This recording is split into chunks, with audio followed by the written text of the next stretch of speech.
నేను చాలాసార్లు ఢిల్లీలో ఉన్నటువంటి స్కూళ్ళను పరిశీలిస్తుంటే, ఢిల్లీలో ఆమ్ ఆద్మీ పార్టీ ప్రభుత్వం అధికారంలో ఉన్నప్పుడు అక్కడ స్కూళ్ళ విధానంలో ఏం చేసిందో వాటిని పరిశీలిస్తుంటే, నేను ఒకసారి ముఖ్యమంత్రి గారి ముంగట కూడా ప్రపోజల్ పెట్టినా, నేను ఒకసారి ఫిన్లాండ్ పోయి రావాలని ఉందన్న, నాకు ఫిన్లాండ్ విద్యా విధానాన్ని ఒకసారి పరిశీలించాలని ఉందనేటువంటి మాట చెప్పిన. ఎందుకు వల్లనంటే అది వరల్డ్ లో నెంబర్ 1 ఉంది.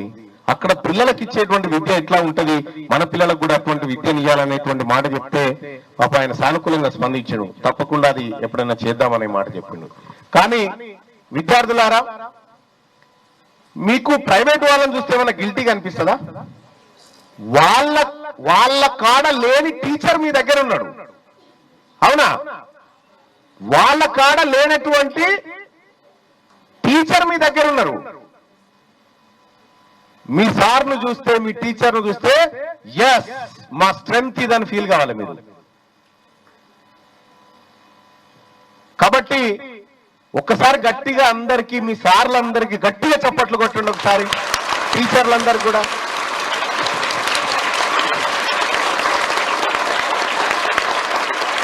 థ్యాంక్ యూ అందరికీ. ఇంకా ఈ విషయమే కాదు, మాలాంటి వాళ్ళు ఇవాళ ఇలాంటి షూస్ మా పిల్లల కోసం మేము కష్టపడి ఇస్తున్నాం అనుకుంటున్నాం. కానీ ఇది ప్రతి సర్కారు బడిలో చదువుకొని పైకొచ్చిన ప్రతివాడి బాధ్యతగా నేను భావిస్తా ఉన్నా. ఇది 6వ తరగతి నుండి 10వ తరగతి విద్యార్థులకు గొప్ప అవకాశం. ఏపీ, తెలంగాణ మరియు సిబిఎస్ఈ విద్యార్థులకు ఎలాంటి అడ్మిషన్ ఫీజు లేకుండా సంవత్సరానికి కేవలం 1000 రూపాయలకే ఐఐటీ స్టాండర్డ్స్ తో ఆన్లైన్ ట్యూషన్స్ చెప్పబడును. 15 ఏళ్ల సుదీర్ఘ అనుభవం గల ఫ్యాకల్టీతో క్లాసు నిర్వహించబడును. ఇప్పుడే ప్లే స్టోర్ నుండి ధర్మవాహిని యాప్ ని డౌన్లోడ్ చేసుకోండి. వివరాలకు సంప్రదించండి 7893051526. లేటెస్ట్ న్యూస్ తెలుగు మరియు ఇంగ్లీష్ అప్డేట్స్ కోసం ఇప్పుడే క్యూన్యూస్ అఫీషియల్ యాప్ ని ప్లే స్టోర్ నుండి డౌన్లోడ్ చేసుకోండి. సరికొత్త సమాచారాల కోసం క్యూన్యూస్ వెబ్సైట్ ని ఫాలో అవ్వండి. ఛానల్లో ప్రాంతీయ, జాతీయ, అంతర్జాతీయ వార్తలు వీక్షించండి. లైక్ చేయండి.